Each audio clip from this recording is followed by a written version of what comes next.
Church critics and church haters are not interested in church reformation.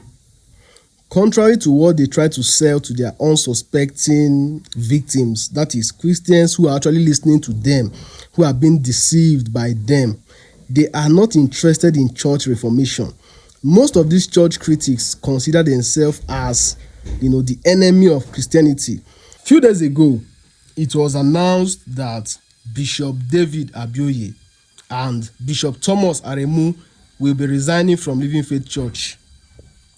This development was as a result of the new Living Faith manual, or you can say the church constitution, which states that the retirement age for pastors will be 58. Now, as expected and as predicted, and I even told someone recently that church critics will come up with conspiracy theories as usual. It didn't take time. We started seeing videos flying around, people making accusations, allegations, even those that do not make sense. Now, what are the facts of the matter? The new retirement age is 58. Now, before you say they were targeted, let me state this. Bishop David Abioye is 63. Bishop Thomas Aremu is 67. Which means that they have both crossed that particular age, right?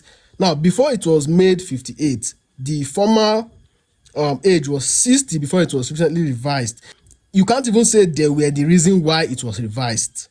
And for what purpose? Bishop David Abioye, our highly respected Bishop David Abioye, who is an example of what a servant leader should be, have stated in the past that he was called to serve the bishop. But of course, and like I said, people are already trying to read meaning into it, try to raise dust, as predicted and as expected. It is becoming embarrassing in the sense that we cannot predict the what and how these church critics will react. Some are coming up with conspiracy theories, lies, and all what have you. Now, let's also look at this. Now, according to the constitution of the Living Faith Church, also, the president, or let me say the church founder, is the only exception to this rule, which means he will be a lifelong leader of the church. And after him, a structure have been clearly defined. For those that are also coming up with theories that the church founder is trying to install his son, that is not true. The leadership of the church after the church founder will be for a period of 7 years, according to the information that is available so far. And after that, it will continue. So the only time you will have a lifelong president is with the current founder. After that, there's a clearly defined church structure as to how that church will proceed.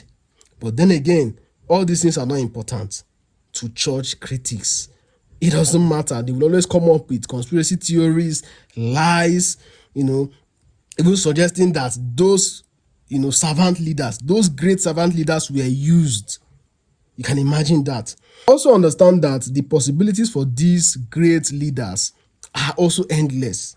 As it is right now, if they choose, to go in and, of course, establish their own ministries. But the point of this video is this. It doesn't matter what the church does or does not do. Church critics will always look for something to say.